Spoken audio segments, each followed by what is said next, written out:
Narayanam namaskritya naram chaiva narottama Devi Saraswatim Vyasam Tato Jayamudiraye Nashtaprayesha Bhadreshu Nityam Bhagavata Sevaya Bhagavati Uttama Shloke Bhaktir Bhavati Naishtiki.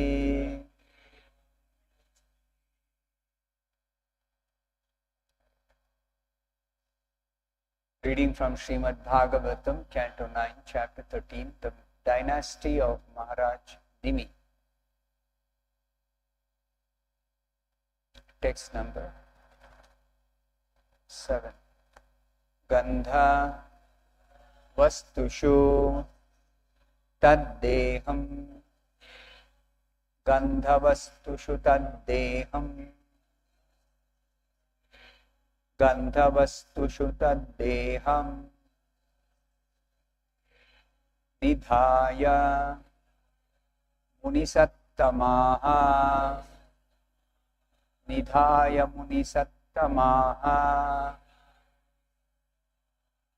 Nidhaya Munisattamaha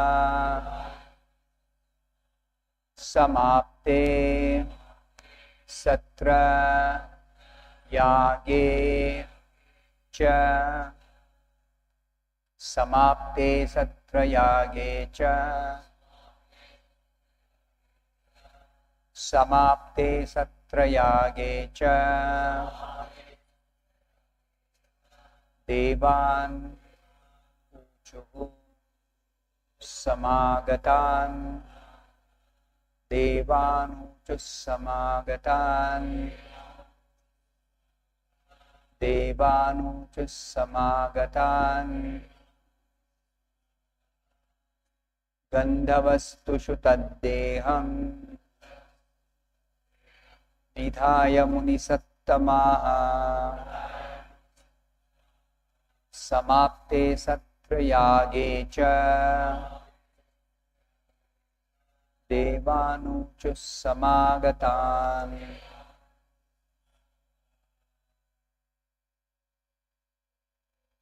Gandhavastushu taddeham Nidhaya munisattamaha Samapte satrayage cha Devanuchus samagata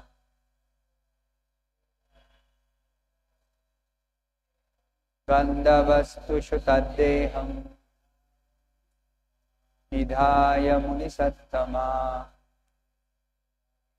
Samapte satrayage cha Devanuchus samagata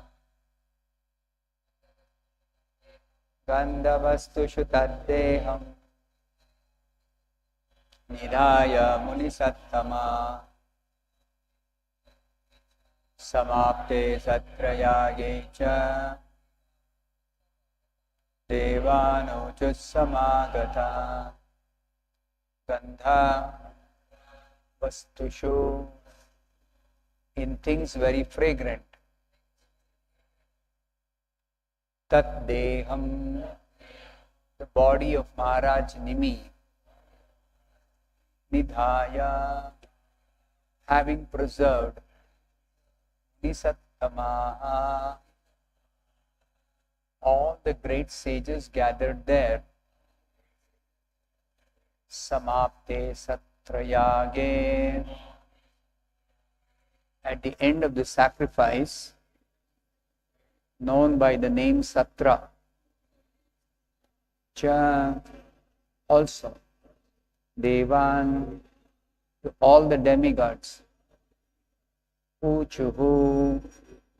requested or spoke Samagatan who were assembled there Translation by His Divine Grace A.C. Bhaktivedanta Swami Prabhupada.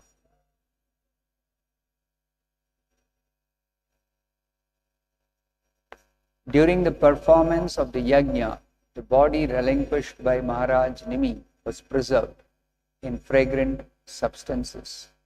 And at the end of the Satra Yaga, great saints and Brahmanas made the following request to all the demigods assembled there. Please repeat this translation after me. During the performance of the yajna, the body relinquished by Maharaj Nimi was preserved in fragrant substances. And at the end of the Satra Yaga, the great saints and Brahmanas made the following request to all the demigods assembled there. Text 8, I'll read by myself. Rajño jivatu dehoyam prasanna prabhavo yadi tatheti ukte nimipraha ma bhunme deha bandhanam. Translation. If you are satisfied with this sacrifice and if you are actually able to do so, kindly bring Maharaj Nimi back to life in this body. The demigod said yes to this request by the sages. But Maharaj Nimi said, please do not imprison me again in a material body. Purport by Srila Prabhupada. The demigods are in a position many times higher than that of human beings. Therefore, although the great saints and sages were also powerful Brahmanas, they requested the demigods to revive Maharaj Nimi's body, which had been preserved in various perfumed balms. One should not think that the demigods are powerful only in enjoying the senses. They are also powerful in such deeds as bringing life back to a dead body. There are many similar instances in the Vedic literature. For example, according to the history of Savitri and Satyavan, Satyavan died and was being taken away by Yamaraj. But on the request of his wife Savitri, Satyavan was revived in the same body. This is an important fact about the power of the demigods. Shall read text 9 also. Yasya yogam na vanchanti viyoga bhayakataraha bhajanti charanam bhojam munayo harimedhasaha. Translation. Maharaj Nimi continued, Mayavadis generally want freedom from accepting a material body because they fear having to give it up again. But devotees whose intelligence is always filled with the service of the Lord are unafraid. Indeed, they take advantage of the body to render transcendental loving service. Purport by Srimad. Maharaj Nimi did not want to accept a material body which would be a cause of bondage. Because he was a devotee, he wanted a body by which he could render devotional service to the Lord. Srila Bhaktivinoda Thakur sings, Janma bi more ichha yadi tora Bhakta grihe jani janma hau Kita janma hau yatha tuya das. The meaning of this verse. My Lord, if you want me to take birth and accept a material body again, kindly do me this favor. Allow me to take birth in the home of your servant, your devotee. I do not mind being born there even as an insignificant creature like an insect.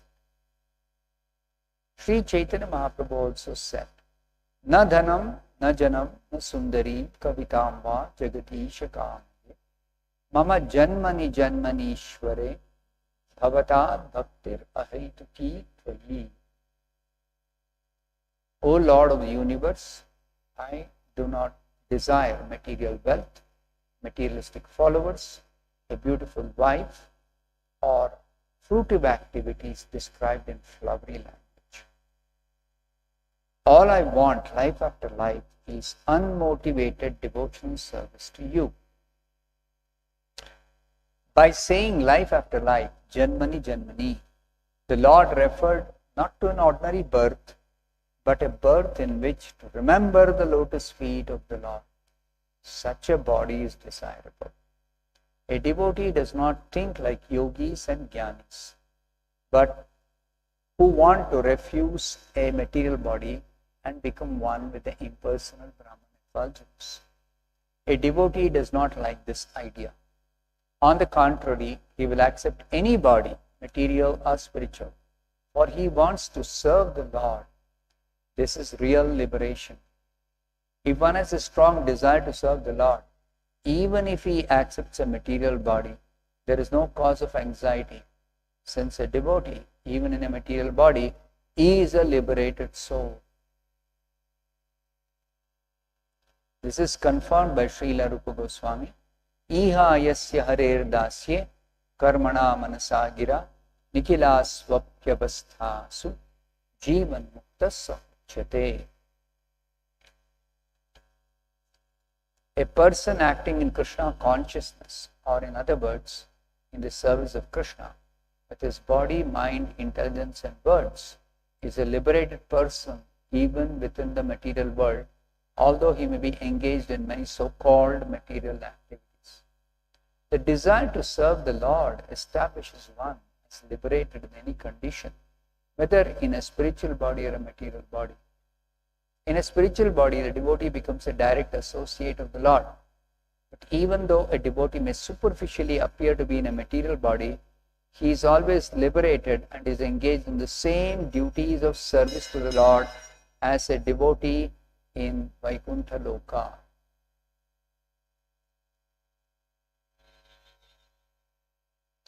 There is no distinction. It is said, Sadhur Jivo Va Marova. Whether a devotee is alive or dead, his only concern is to serve the Lord. Tyaktva deham punarjanma naiti mameti. When he gives up his body, he goes directly to become an associate of the Lord and serve him, although he does the same thing even in a material body. For a devotee, there is no pain, pleasure, or material perfection. One may argue that at the time of death, a devotee also suffers because of giving up his material body.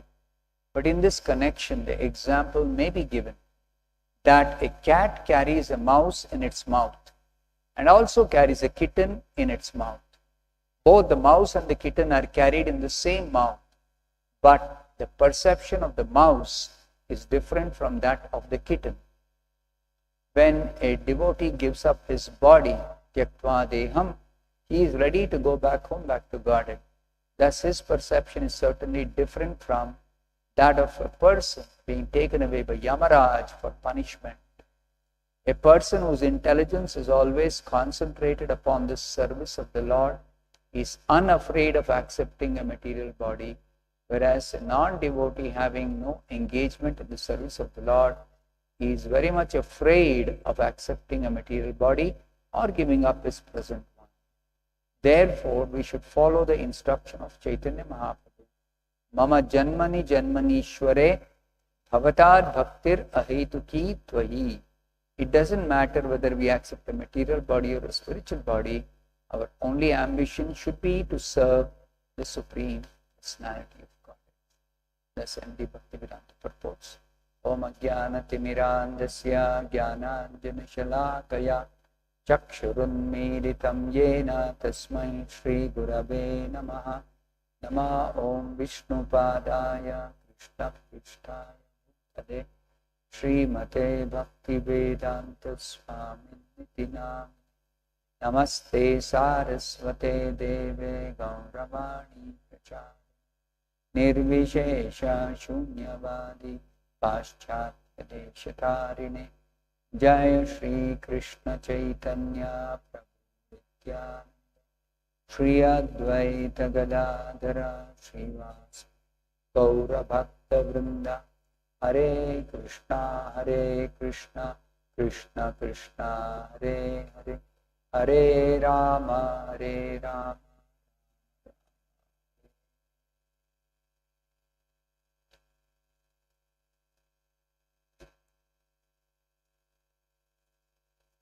So as the chapter's name suggests, the dynasty of Maharaj Nimi. This Maharaj Nimi was a very great Rajarshi. This Nimi was the son of Ikshvaku. Ikshvaku's name is mentioned in the Bhagavad-Gita. Imam vivasvate yogam proktavanaham avyayam vivasvan manave praha manurikshvakave brabit. The science of yoga called Bhagavad-Gita, spoken by Krishna first to the sun god. The sun god Vivasvan spoke that same knowledge of the science of yoga as he received from Krishna to his own son, Vaivasvatamanu. Vaivasvatamanu is the present Manu, the present Manvantara in this universe.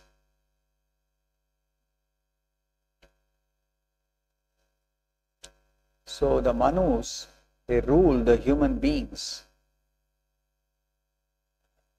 in all the planets. And they rule for a duration of 71 Mahayugas. 71 Mahayugas.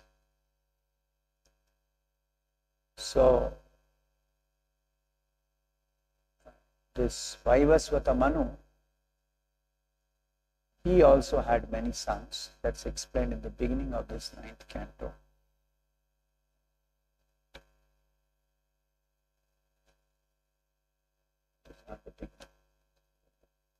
The beginning it was explained that Vaivasvata Manu had many sons, one of whom was Ikshvaku. Ikshvaku became the emperor of the entire earth planet. And Ikshvaku's son, he also had many sons. One of his sons was Maharaj Nimi. This Maharaj Nimi, he also became his father, the emperor of the world, and he was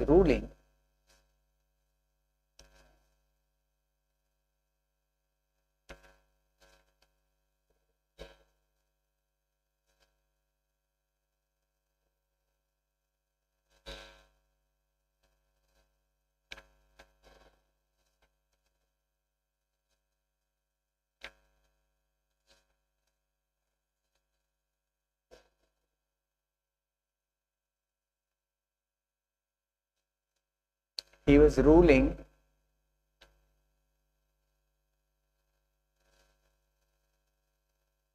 the earth planet, but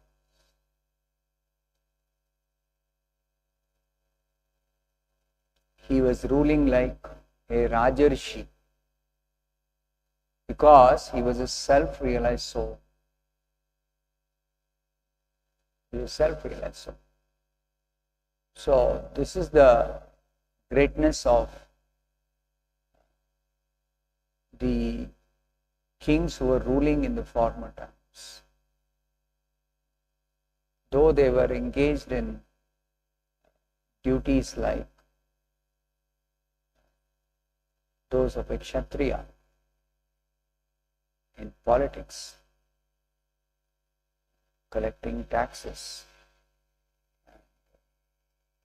enacting laws, enforcing the laws. Still, they were also very alert to practice spiritual life for self-realization. So this Nimi had already attained self-realization.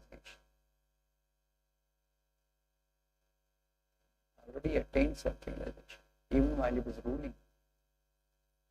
So, this Nimi, when he wanted to perform a sacrifice, he requested Vasishta Muni, who was a great sage, to take the post of chief priest of the sacrifice he was going to perform.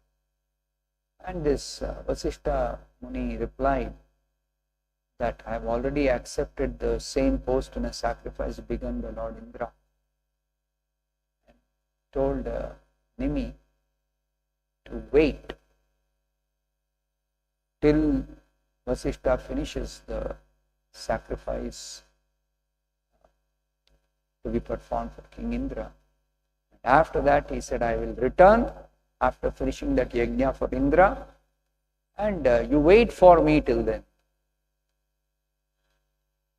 So this Maharaj Nimi, because he was a self-realized soul, he thought life is very flickering.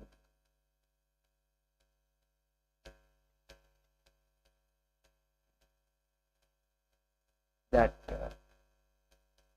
in this material world, nobody can be sure how long they are going to live. Even though there is a certain duration of life, there is something called untimely death, Akala Mrityu. Akala Mrityu is death which occurs before the lifespan is completed. And there are many different reasons why somebody may die untimely. The example of the Kauravas is that the Mahabharata, that they died untimely because they insulted the most chaste lady, Draupadi. Like that, somebody's lifespan may be cut short due to a curse, due to insulting a great personality, due to committing some grievous sinful activity. Like that, so many different reasons. And it is also possible that the duration of life somebody has got at the beginning of that body, that can be increased by the blessings of saintly persons, by performing austerities in order to actually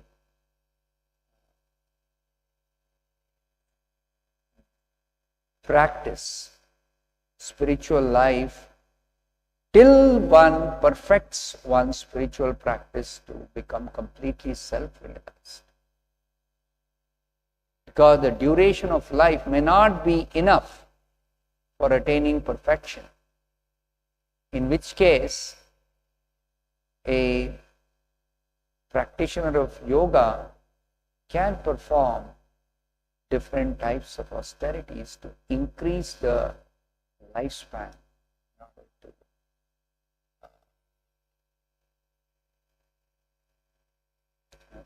practice self-realization till attaining perfection. So, the life in the human form of body is considered very valuable because in the human form body there is opportunity for practicing spiritual life and attaining self-realization. But Maharaj Nimi, he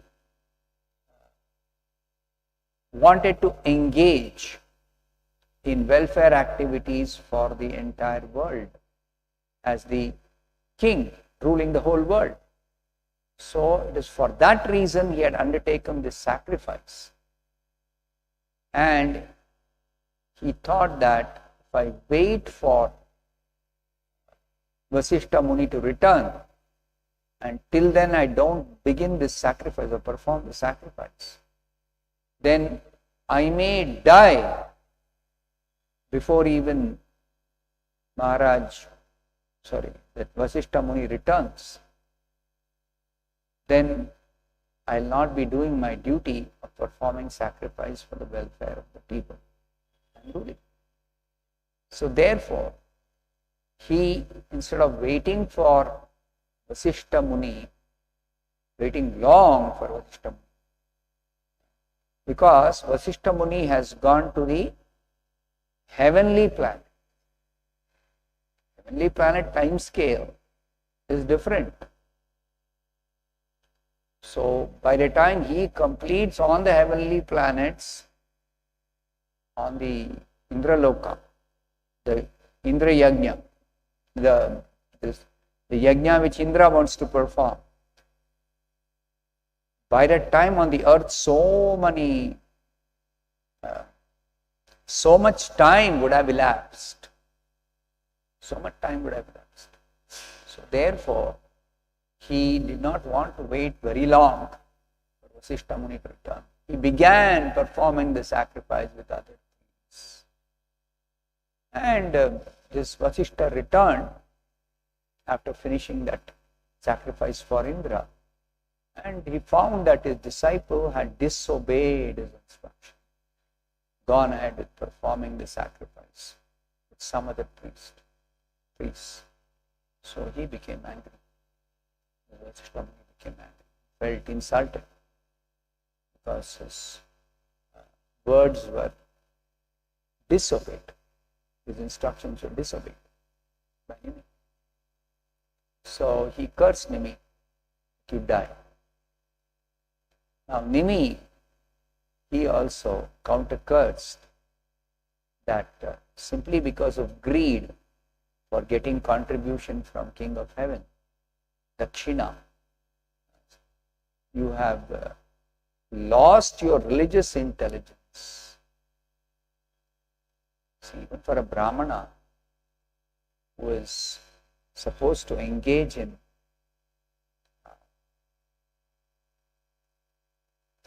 performing religious duties, helping the others perform religious duties. A Brahmana himself has to worship the Supreme Lord and also engage others in worshipping the Supreme Lord. Yajana, yajana. So the others have to be directed by a Brahmana. A Brahmana knows how to worship because he is trained. But the others, they have to perform worship according to the directions of a Brahman, according to the instructions of a Brahman, according to the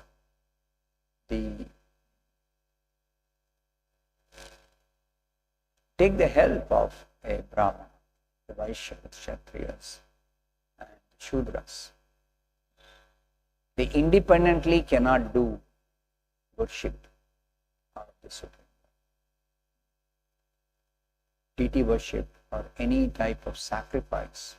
Sacrifice means pleasing the Supreme Personality of Godhead by making offerings, sacrificial offerings. So all that has to be directed by a Brahmana. So therefore, this Nimi, he pointed out to Vasishtha Muni that you have lost your religious intelligence. You have refused my request because of greed for the dakshina that Indra is going to give.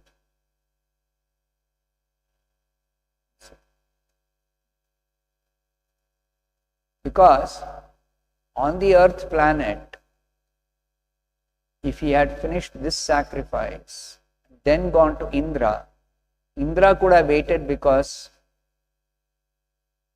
Indra's time duration as compared to the time duration of the earth is very, very long. So instead of telling Indra to wait, he is telling Nimi to wait. Why? Because if Indra engages somebody else in that sacrifice, thinking I don't want to wait for Vasishta Muni because he is now engaging in some other sacrifice, then Vasishta Muni will lose his opportunity to get Dakshina from Indra.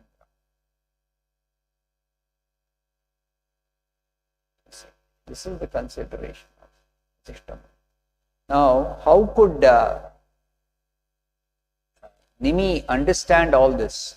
Because he was a self-realized soul. He could understand that this consciousness of Vasishta Muni is polluted with desire for material wealth. Desire for material. So, actually Vasishta Muni was not as advanced spiritually as Nimi.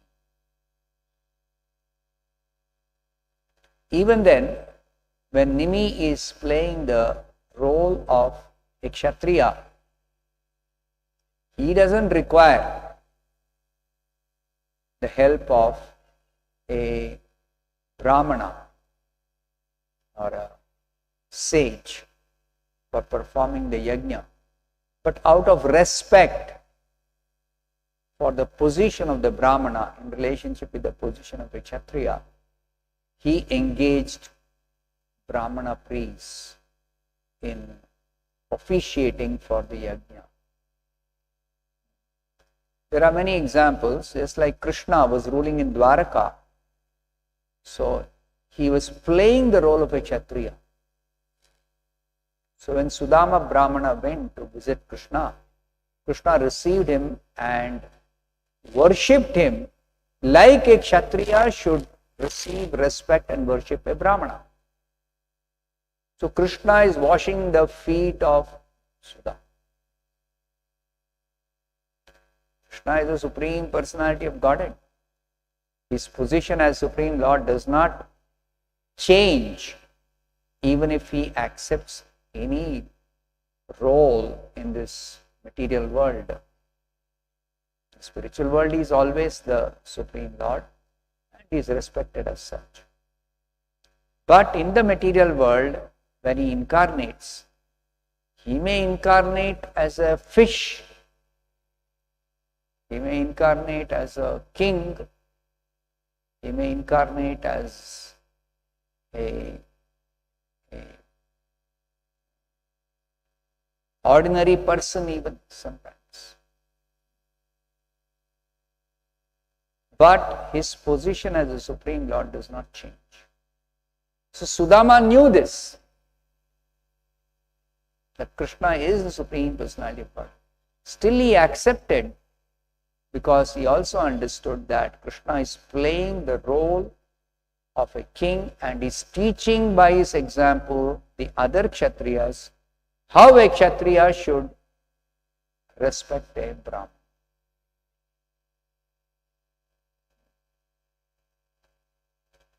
So, Maharaj Nimi, out of humility, he requested this Vasishta Muni that kindly officiate in this sacrificial performance. So, Vasishta Muni is so proud, puffed up. He thinks he can do whatever he wants.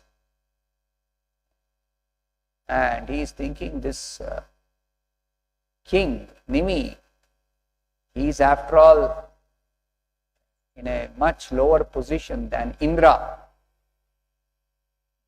Indra is the king of heaven,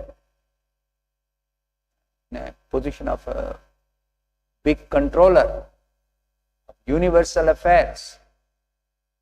So Indra's position is much, much, much, much greater than Nimi's position. But Vasishtha Muni failed to understand Nimi is spiritually more advanced than what he appears to be materially placed. So Vasishtha Muni neglected Nimi's request or minimized the request of Nimi, and therefore Vasishtha Muni actually lost his religious intelligence. And therefore Nimi countercursed Vasishtha Muni that he may also die immediately. So Nimi, when he was cursed to die, he accepted that curse and he agreed to quit the body. But the priests who were engaged in performing the sacrifice. Now, the sacrifice means a king may sometimes engage in a chain of sacrifices. One sacrifice after another, after another, after another.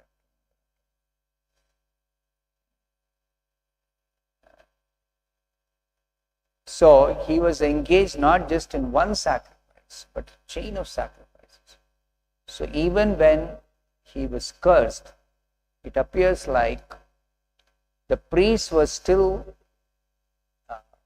engaged in the sacrifice which Nimi was performing.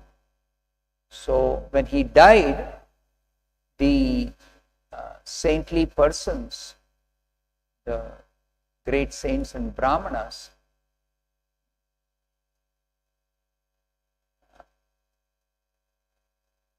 they decided to preserve the body of Maharaj Nimi till that particular sacrifice which was being done when Nimi was cursed, Satrayagya, Satrayaga. The Satrayaga, till it was completed, they decided to preserve the body.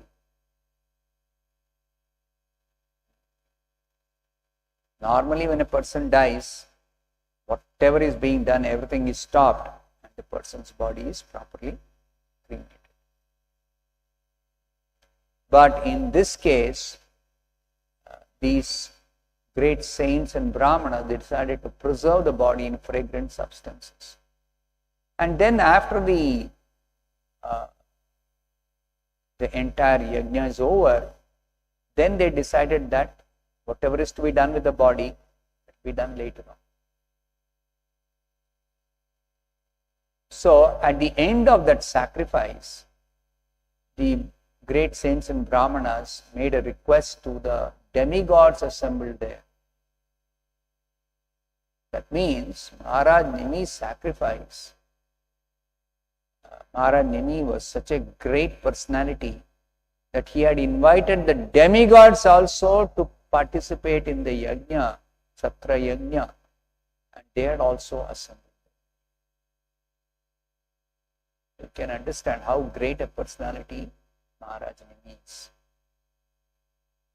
That is because he was a self-realized soul. That was the greatness. Even Maharaj Yudhishthira, when he used to perform sacrifices, all the devatas used to attend. Devatas used to attend sacrifice. So this Vasishtha Muni, he could not understand the position of Maharaj Nimi, whereas the devatas could actually recognize Nimi as a very, very advanced transcendentalist. And therefore, the devatas had assembled for the sacrifice. And to those assembled devatas, these great saints and brahmanas who were engaged in officiating in that yajna, satra yajna, they made a request. If you are satisfied with this sacrifice, that Maharaj Nimi has invited you and you have accepted his invitation and come for the sacrifice. And we have performed the sacrifice as he wanted the sacrifice to be performed. So if you are satisfied with the sacrificial performance, because in a sacrificial performance, the devatas are offered their share of the oblations, the sacrifice. And if the brahmanas are pure, then such sacrificial offerings are very satisfying for the devatas to whom the offerings are made. Of course, in any sacrifice, the devatas may get a share of the oblations offered or the offerings made. But the chief beneficiary of all sacrifices is the Supreme Lord. So, the Supreme Lord is the chief beneficiary. Aham hi sarva yajnanam bhoktacha prabhurevacha. Krishna says in the 9th chapter, the most confidential knowledge. Krishna says, I am the enjoyer and the master and the controller and the lord of all sacrifices. Aham hi sarva yajnanam.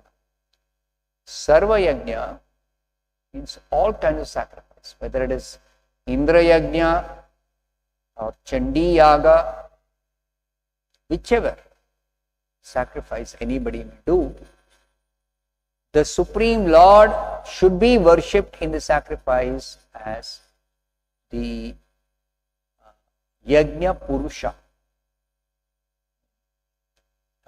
Adhi Yajna. Arjuna asked this question in the 8th chapter of the Bhagavad-Gita. Adhi Yajnam katham ko atra dehesmin madhusudana. Who is the chief of all the recipients of the sacrificial offerings in any sacrifice? Who is the chief? Adhi Yajna. What is the translation? Adhi Yajna? 8th chapter, 4th verse.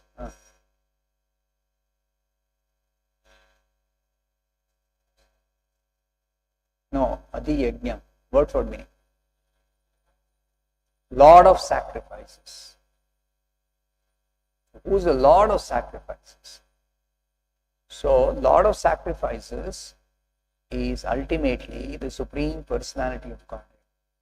That's what Krishna says in the Bhagavad-Gita. What is the verse that describes who is the Adi Yajna? Krishna's reply to Arjuna. Arjuna asks, who is the Lord of sacrifice? Krishna's reply, Adi Yajna aham. I am the Lord of all sacrifices. That's what he says in the 8th chapter. In the 5th chapter, Krishna describes Bhoktaram Yajna Tapasam. I am the Lord, the enjoyer of all sacrifices. Yajna Tapasam. And in the 9th chapter, the most confidential knowledge, Krishna reveals Aham hi sarva yajnana bhokta cha prabhurecha. So, Krishna also says, those who don't recognize my position as the chief enjoyer, as the primary enjoyer, as the supreme lord of all sacrifices, natumam abhijananti tatvenatas chavantite. Such people fall down. They fall into material existence, and instead of elevating themselves by performing the yajna, they actually fall down. So, these demigods, they know that all sacrifices, the chief is Lord Vishnu, the chief enjoyer, chief beneficiary. So he is the Yajna Purusha. He is the Yajna Purusha, Lord Vishnu, Lord Krishna, the Yajna Purusha. So, if he is satisfied, then everyone else is automatically satisfied. And because Nimi is a self-realized soul, that means he has realized the supreme absolute truth. And because he has realized the supreme absolute truth, he understands the position of all devatas as subordinate to that supreme absolute truth. Therefore, the demigods automatically become satisfied when Nimi is engaged in this sacrifice for pleasing the Supreme Lord, who is the Lord of all sacrifices. And therefore, the devatas, because they were actually satisfied with this sacrifice, and even the saintly person said, if you are actually able to do so, kindly bring Nimi back to life in this body. So when we quit this body, our soul is guided by the authorities who are responsible for our awarding the next body or the future of the soul in this material world.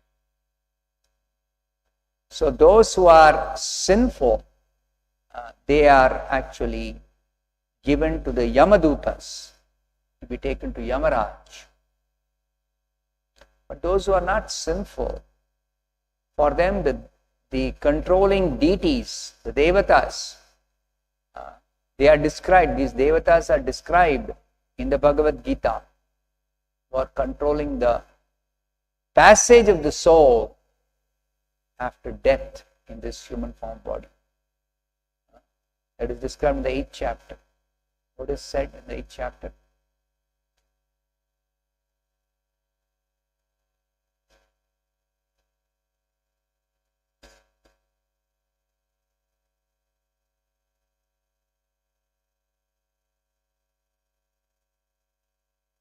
Passing away in light and passing away in darkness. So passing away in light, read that portion. Agnir Jyotir Aha Shuklaha Shanmasa Uttarayanam. Look at that verse.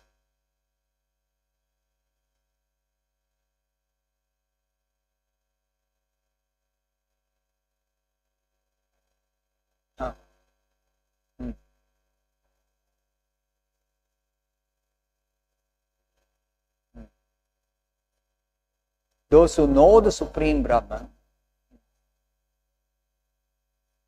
pass away from the world due to the influence of certain personalities who are controlling the passage of the soul, who will lead the soul to the right destination if they are in knowledge of Supreme Brahman. That means they are self-realized.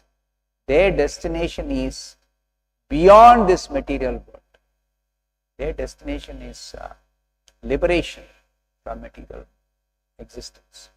So the controllers are mentioned. Prabhupada says, and it is said, those who pass away during the light, it means there are, what is the purport telling? The first sentence of purport.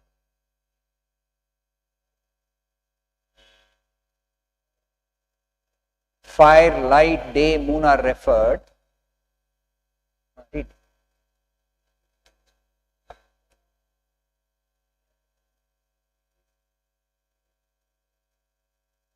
There are presiding deities over each of these who make arrangements for the passage of the soul from this body to the next body, from this life to the next life. So, if somebody is not sinful, then the Devatas arrange for the soul to be transferred to the spiritual world. And if somebody is sinful, then Yamadutas take charge of taking that soul to Yamaloka, to Yamaraj, for punishment. So then, since this Maharaj Nimi was self-realized, the Devatas who were in charge of his passage after death, they, when they were requested that bring back this Nimi in the same body, bring him back to life, the demigod said, yes, we will do that. Because he doesn't deserve to die untimely. That is their verdict. Though he was cursed to die untimely by Vasishta, and he accepted the curse. But the Devatas said, no, he doesn't deserve to die untimely. So they decided to revive him in the same body. But this Maharaj Nimi, he is intervening in this whole discussion between the sages and who are officiating in that yajna and the Devatas who are participating in that yajna, assembled for participating in that yajna. So their discussion is going on. What is Nimi doing? Where is he? So he is waiting for his next body. He is waiting for his next body. Just like sometimes they say, a person is like dead, but not actually dead, because somehow in the body the person is in a coma state. So there are cases of people who before dying, they go into coma. So it is possible that a person may have to wait for getting the next body without having that proper consciousness or state of consciousness or prana actively working in this body. The prana is there in the body along with the soul, but the prana is not active. Prana is not active. So the soul in the body is unable to utilize the body, unable to live in the body if the prana is not acting. If the prana leaves, the soul also has to leave. The soul cannot remain in the body. Along with the prana, the soul has to leave the body. But if the prana is not gone, but is not active, the soul will simply be waiting there. Simply be waiting. So, Nimi was waiting, and when he heard this conversation that, I am going to be revived in the same body, he said, please do not imprison me again in a material body.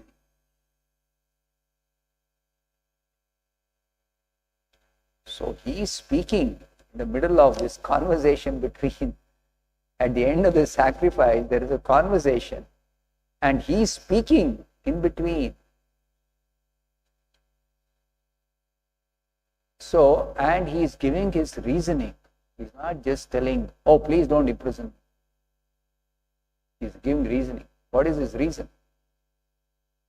He says, Yasya yogam na vanchanti viyoga bhayakataraha. Those who want freedom from the material body but are afraid to accept another material body, because they again have to go through the process of dying, which they are very much afraid. They are afraid of death. So their reason for liberation from material existence is they are afraid of death. Yoga bhayakatara. So who is fearless at the time of death or about death in this material world? That is described by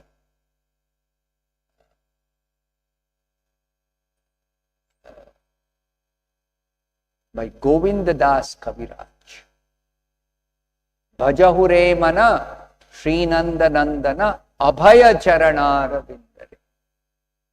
Only those devotees who have taken shelter of the lotus feet of Krishna by engaging in devotional service of Krishna, only such people can be fearless at the time of death, or fearless even if death is going to come to this body. They are fearless. Everybody else is actually fearful, even if they are transcendentalists. It's like Prabhupada says, Mayavadis generally want freedom from accepting a material body because they fear having to give it up again. So Mayavadis are transcendentalists who are interested in liberation from material existence, but they are afraid of death. They are afraid of death. Devotees are also transcendentalists, and they also want freedom from material bondage. For what purpose? For the sake of serving Krishna without having to bother with doing any material activities or material duties. That is the devotees' desire. And devotees are not afraid of death. Devotees are not afraid of death. Because they have become fearless due to taking shelter of the lotus feet of Krishna. They become fearless in this material existence. They are always fearless. So, this Nimi, he is telling there are people who are afraid of death, and therefore they don't want material existence. But devotees whose intelligence is always filled with the service of the Lord are unafraid. Bhajanti charanam bhojam. Who? Harimedasaha. Those whose intelligence is always absorbed in thoughts of Hari, the Supreme Personality. Many devotees of the Supreme Lord, they are not afraid of death. And instead of desiring to give up a material body, they want to engage in devotional service under all circumstances, whether they have a spiritual body or a material body, they don't care. They simply want to engage in devotional service. So Srila Prabhupada explains in the purport, Maharaj Nimi did not want to accept a material body which would be the cause of bondage. That means he did not want to be conditioned by the material body by which he would actually be forced to act materially and not do devotional service. Not do devotional service. Therefore, he wanted a body by which he could render devotional service to the Lord.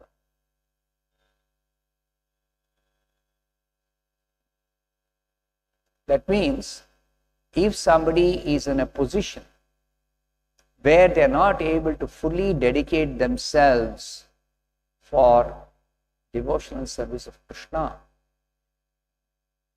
then they don't want such a situation. They prefer any other situation where they will have opportunity to always render devotional service to Krishna. In any body. And Srila Prabhupada is quoting Srila Bhaktivinoda Thakur. Bhaktivinoda Thakur says, He's praying to the Lord that if you want me to take birth and accept a material body again, because generally devotees don't accept a material body after quitting this present body. But in case, by the will of the Lord, they have to accept another material body, then Bhaktivinoda Thakur's prayer is, allow me to take birth in the home of your devotee. Bhakta grihe jani janma. Let me take birth in the home of a devotee. Why? Because then I get an opportunity to render devotional service from the very beginning of my life in that body. In the very beginning. The home of a devotee, what goes on is only devotional service. All activities are performed in devotional service. So such a situation I want. Even if I am born as an insignificant creature, as an insect, Kita Janma, even as an insignificant insect, doesn't matter. Any type of material body is also okay, provided I get opportunity to do devotional stuff. That's it. And Chaitanya Mahaprabhu also is teaching us, Mama Janmani Janmanishware Bhavatad Bhakti. Life after life, I may get opportunity to render devotional service to you. Because generally materialistic persons, they desire a next life in which they can enjoy heavenly facilities. They want elevation to heavenly planets. Or the Mayavadis, they want to merge into the existence of the Supreme, to become God. So, materialists have different desires for positions of control, or to enjoy power, to enjoy wealth, to enjoy beautiful women.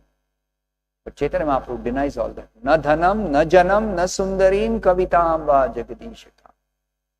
None of those things I want. But I want to engage in devotional service life after life. That means I want, even if I accept a material body, I want in that material body also simply an opportunity to engage in your service uninterrupted. So that is always the desire of the devotee. And that should be our desire. And Prabhupada explains elaborately that for one who is a devotee, even in a material body, he is already liberated simply because he has the desire to always engage in devotional service. Iha yasya harer dasye karmana manasagira. With his mind, body and words, if someone is always engaged in devotional service of the Supreme Lord, as the servant of Krishna, he is always engaged. Then in all circumstances, all situations, even if he is externally appearing to be engaged in some material activities, he is not at all doing any material activity. He is not bound up in this material world. He is not obliged to do any material activity. He is not under the force of karma. He is not controlled by devatas. He is simply liberated condition. Jivan mukta sauchate. Even while living in this body, he is actually liberated. He is not bound up in the body or bodily conditions. So this is a great secret revealed by Srila Rupa Goswami. Great secret. The devotees, if they have desire to engage always in devotional service, and similarly they pray to the Lord, kindly engage me always in your service. When we are told we should constantly chant Hare Krishna, the prayer of chanting Hare Krishna is only one prayer. Please engage me in your service. So if we constantly pray to Krishna, please engage in your service. If we desire to constantly engage in Krishna's service, even while in this material body, we are liberated. We are not conditioned. We are not conditioned by anything in this material. So devotees are already liberated. There is no question of some devata arranging for their passage to a state of liberation. Therefore, Nimi is asking the devatas, don't imprison me in a material body by which I may be obliged to do some material activities under the imprisonment of that material body. Material body means here material consciousness. Material body is matching the material consciousness. The body itself is not important. A devotee, because he is always Krishna conscious, therefore even in the material body he is actually situated in Vaikuntha. He is not in this material world, he is in Vaikuntha. Whereas non-devotees, even if they elevate themselves to the spiritual sky, they are not in the spiritual world, but they are in the material. They are in the material world. Because their consciousness is material. I want to be God. I want to enjoy like God. I want to be independent God. I want to become God. So this is material consciousness. Because of this consciousness, even though they may elevate themselves to the spiritual sky, they cannot enter the spiritual planets. Neither they can remain in the spiritual sky for long. Sometimes they are allowed because of their severe austerities. But they have to come down to the material world if they maintain such consciousness. I am God, or I want to be God, or I want to become God, or I want to become one with God. All such consciousness is material consciousness. And spiritual consciousness is, I am eternally servant of Krishna, and I am simply meant to render loving devotional service to Krishna always. And not only I am meant to do that, I want to do it. I want to do it. And I want to do it always. Kirtaniya sada harihi. Satatam kirtayanto ma. So many verses describe this. The state of consciousness of a devotee. That ensures that the devotee is always with Krishna, even though the devotee may be in the material world. Let's stop here. Untitled Srimad Bhagavatam ki Jai Shri Prabhupada.